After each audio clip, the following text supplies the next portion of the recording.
Студенты Президентской Академии обсудили вопросы зеленой экономики и устойчивого развития с лауреатом Нобелевской премии мира Рае Квон Чунгом. Круглый стол стал продолжением лекции «Переход к устойчивому развитию и низкоуглеродной экономике. Новые тренды».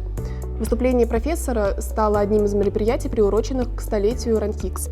Его организовал Институт финансов и устойчивого развития РАНХиГС. As the world is changing, the knowledge you are learning so far might not be any more relevant in the future. For example, the economics theory. Anybody studying economics? Anybody majoring? Yeah. Free market theory. Do you think free market theory will be working in the future or even now? Free market is the source of the problem of the climate change. And we have to change it to what kind of market? If not the free market, what kind of market? I call it sustainable market. It has to be a sustainable market, not just a free market. Free market will ruin your future. We already know it. But simply, we still don't know how to change it. But we have to change it into a sustainable market. This is my own concept. So, we need innovation in social science of economics.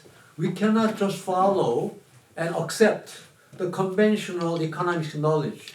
It will not solve the problem of your future. It will simply make the things worse. So you have to think about what kind of economic theory you have to build yourself. You cannot just leave it to somebody else. You can be the own inventor of new economic theory for your sustainable future. Like Marx did about 100 years ago. He made a little bit of mistakes, but now you can build your own sustainable future market theory or economic theory. It's up to you. It's not fixed. It is open. And we need wisdom from everybody. The world is changing, especially with the inauguration of President Biden in the United States, who is pushing for net zero 2050, which is a very strong climate change action. Since then, I think he has triggered a very important global trend of asking many countries around the world to join forces to push for net zero 2050, which is making carbon emission zero by 2050. I think this is going to be a big change for your future.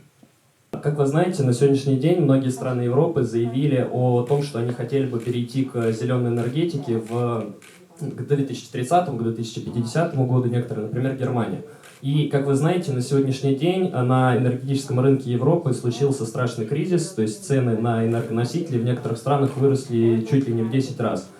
Как вы считаете, это нормальное явление, с которым будет сталкиваться каждая страна, которая будет стараться перейти к этой зеленой энергетике, или это, можно сказать им так, не повезло, просто это сумма неудачных обстоятельств, с которыми они встретились? Вот. И может ли быть такое, что страна, которая собирается перейти к полностью зеленой энергетике, вот, она не сможет вынести этого напряжения и просто уничтожит свой рынок энергетики в процессе данного перехода? I don't think transformation towards carbon neutrality or net zero 2050 will be easy. No, it will not be easy at all. It will be very difficult, and there will be a lot of ups and downs and mistakes and the troubles. It will be very bumpy. But so whatever happens now, we are experiencing now in Europe, we see the problems. Yes, those will be a good lesson for our future. But that does not mean that we will fail in our attempt for carbon neutrality. It is, we are learning by doing. And we have to, even though with all these problems, we have to push for it. It's not an excuse that we stop for it, because we are fighting for our own survival. It is our own survival, the matter of survival. So you cannot just say that, oh, I don't bother. because of the trouble of energy price, then I stop about worrying about my own life. That's not the case. So even though with all these troubles, cannot be an excuse for pushing for the future. And I think the extent of our success of green carbon neutrality will depend on our own determination. If we are 100% determined to get the results and ready to pay for it, then we will get it. But if we are not determined to pay for it, oh, I don't want to pay for higher electricity price, I don't want to go for it, then we will stop for it, and then we will get only a little bit. So it is up to our choice. We cannot just blame or say, that, oh, carbon neutrality, is it possible or not? It depends on us. You are going to decide it. It is our choice. It is not a fate or destiny. It is our choice. What kind of choice we can make is in your hands or in our hands. So it is our political choice what kind of future we have. So many people are asking me, carbon neutrality, is it possible? My answer is, oh, it depends on you. It depends on your choice. If you make a good choice, we can do it.